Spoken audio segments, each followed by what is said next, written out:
Jumping on live today. I've got some really cool information.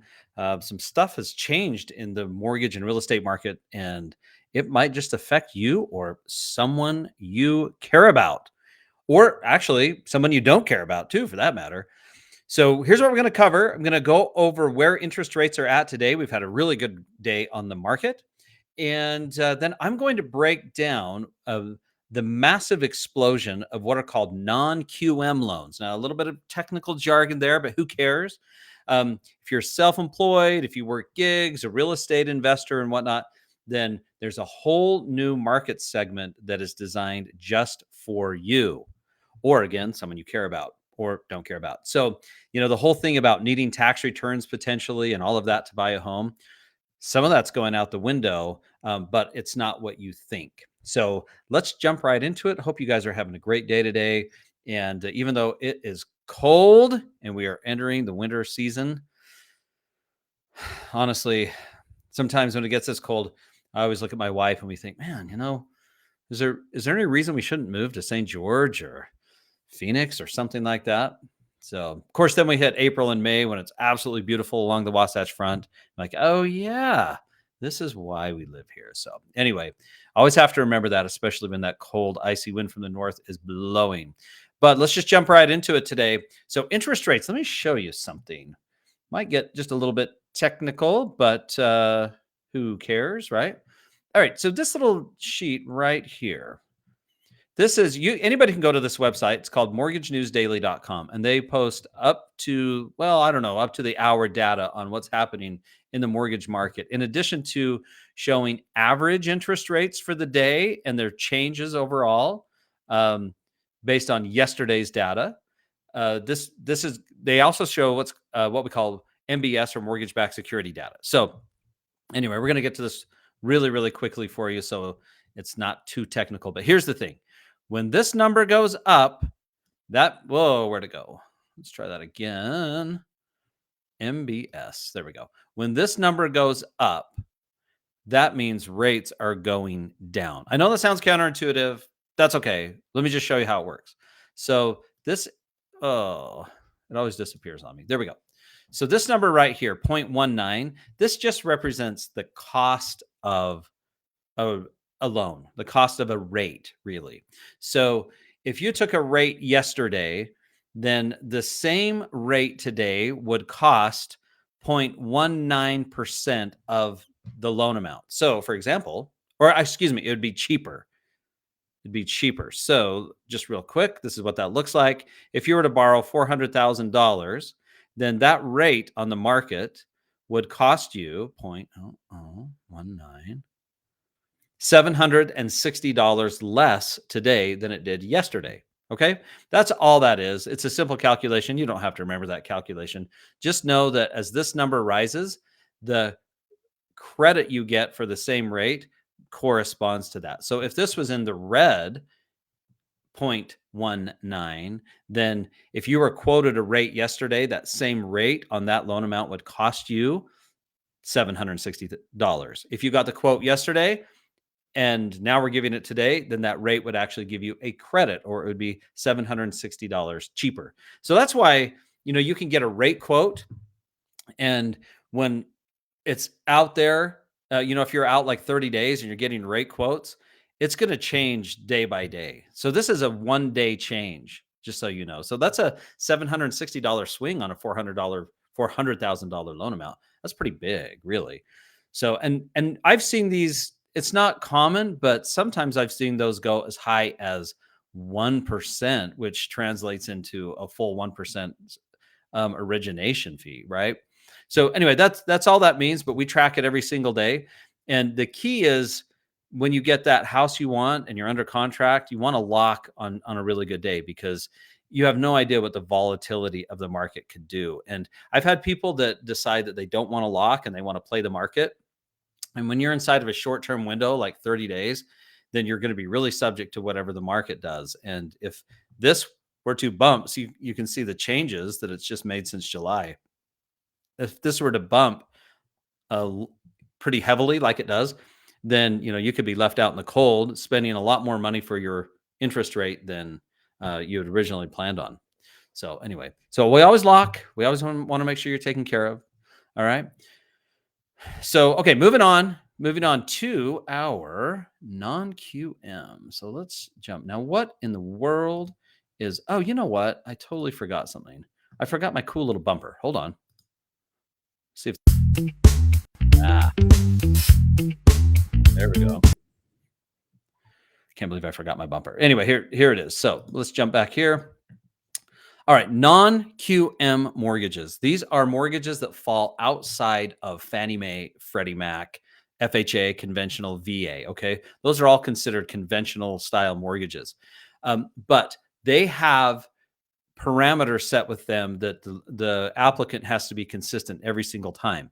And with the uptick in self-employed people that are working multiple jobs, a lot of people going out freelancing, they're just not fitting that criteria anymore. Also, there's some restrictions that Fannie Mae has or conventional loans have on investment properties right now. And investment properties are also now kind of being or Airbnb type properties are now being classified as investment properties, more or less. Okay, so a non QM loan is designed to give you different parameters to get approved. So if we say, let me just kind of give you an idea. So non QM loans right now, or loans that go outside of these parameters, they are now 8% of the market share as of July. That's the stat I've got right here. Now, in July 2024, the year previous, they were only 5% and change. So we've risen a lot. It was actually 3% in 2020. And they expect the non-QM market to by next year reach 10 to 15% of the market. So, okay, you're saying, great, you keep throwing out this non-QM. I know you mentioned something about it, but what does that actually mean? Okay. So non-QM loans. Let me give you just a couple of examples of what a non-QM loan is. If you are self-employed, right, and now more than 60 million Americans say they are self-employed, working as 1099 contractors, um, uh, now you're not going to be able to show a W-2, right? And what happens? Well, you get your tax returns and you're going to write everything off. And so now your tax returns show that you made 20 grand, and you go to your company and you're like, well, gosh, my company actually made 200 or $300,000, but you can only, with a conventional loan, you can only get approved with what's showing on your tax returns. Well, there are new products now that allow you to get approved with your company cash flow. And how do they prove it? They look at your bank statements. So you can go 12 months or 24 months, depending on the loan product. But if you're self-employed and you're thinking, oh man, I don't really have the tax returns to qualify, then you definitely want to look at this one, because we can take your bank statements, we turn it into the lender, and they will go through it and they will assign you an income number. And generally speaking, if your cash flow is good, it's a lot higher than what might be on your comparable. That's the actual right word. The comparable tax statements. Okay, so that's one. That's really, really, really big. Okay. The next one is this kind of comes from the commercial side. These are DSCR loans, or debt service coverage. Okay. And they account for almost 30% of all the non-QM volume. And the reason why is they do not qualify investors based on tax returns either. They just qualify based on the cash flow of the property. So as long as the rents from the property an investor is buying cover the mortgage payment within certain parameters, then they don't really look at any other income. This is, again, kind of a commercial loan type setup. So these are really, really popular. People that want to get Airbnbs, people that just want to invest in their uh, first investment property. Could be, condo, could be a townhome or whatever. Or if they're on their 10th or 11th or 12th and they don't want to go through all that documentation, then these are really, really, really great loans. Okay. So there's other stuff. There's other non-QM. Let's see if we can find any more here. Oh, actually, one thing that's kind of interesting on these non-QM loans is you're like, well, wait a minute, is this like the subprime days? Well, the funny thing is they are not risky subprime loans. They are quality loans for non-traditional borrowers. Now, you will probably get take a little bit higher interest rate. That's all part of it. But you set up your financing package to make it so it works out for what you're looking to do. Okay. Um, so here they are. Who benefits? Self-employed individuals. Okay. Again, bank statement programs allow individuals to qualify using 12 to 24 months of deposits, reflecting cash flow rather than tax returns. Real estate investors, DSCR loans rely on property cash flow rather than personal income to qualify, making them perfect for investors with multiple properties. And gig economy workers, people with multiple income streams or 1099 income who don't fit traditional boxes.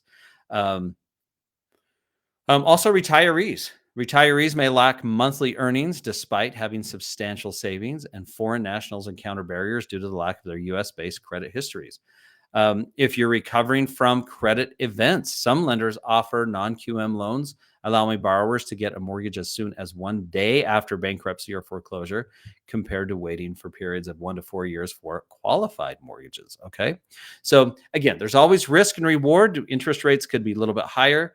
But the point is there's products now that have really just kind of hit the market in the last 2, 3 years that I haven't really seen in my 20, going on 25 years in this industry. And the fact that they are taking market share goes to show you that the dynamics are also changing on a lot of this. So anyway, so if you know some, and interestingly enough, as a mortgage broker, I have access to a lot of the lenders out there. Um, so it's not just channeled down one. In fact, we were on our team call today, and we were talking about the different lenders that are offering the different non QM products for clients that really need it. And some specialize in the investors, some specialize in the bank statement self-employed. So when someone comes to us and they lay out what they're looking for, we can match that up with a really, really good lender in most cases. All right. So what's the story of the day? Interest rates are better today. There's more credit available to non-traditional borrowers, and there are a lot more a lot more sellers right now than buyers. So this is tilting us in the favor of a buyer's market. If rates go down, that might kind of shift back the other way. But right now, finding that home that people need to sell, you might be able to get a better deal on it. We've got our real estate team. We can help you negotiate those deals, of course. But it's a very interesting market. They call it a stalemate right now. Sellers don't want to sell for less than what they think their home's worth, which, that's always the case. But now it seems to be like everybody is feeling that way. And buyers are like, nah, I don't know if I want to spend that much on a home. So we're going to see how the stalemate plays out. But one thing I can absolutely guarantee is the market always reaches equilibrium. So we talked a little bit about that yesterday. There's some good things happening to reach that equilibrium, and the point really is to get in the game. So I will tell you, I've had you want to buy that house, right, based on what's best for you and your time and your loved ones and all of that. But I will tell you in general that from what I've seen, most people that wait to time the market, it generally doesn't play out how they expect. Because timing the market, real estate is a long-term market. So, for example, we've been in a slump for 4 years. That's a really long time. Um, but real estate is a long-term investment for most people. Unless you're a skilled flipper, it's going to be long term. And so, getting your parameters set up and getting in the game is more important than the timing. And we've gone through this in other calls, but that question of when should I buy a house is really prevalent, and that's actually not that great of a question to ask. The better by far question is, when do you plan on selling it? Because if you if you're going to sell it in 5, 10 years, then what you paid for it today will be far less relevant than if you're going to sell it in a year, right? So anyway, you want to take a look at that, and But the point is, get in the game. Now we've got a lot more opportunities to help clients get in the game. Maybe somebody just like you, or again, a loved one. And I think it's going to turn out pretty well. The market's starting to see some thawing despite our colder weather, and I think we're going to have some great opportunities for a lot of you out there. So anyway, give me a shout, message me below if you have questions. We'll address them on other calls, and let's get you into that right house just for you. All right. Hope that was helpful today. Thanks for joining me at the Happy Valley Reality Check.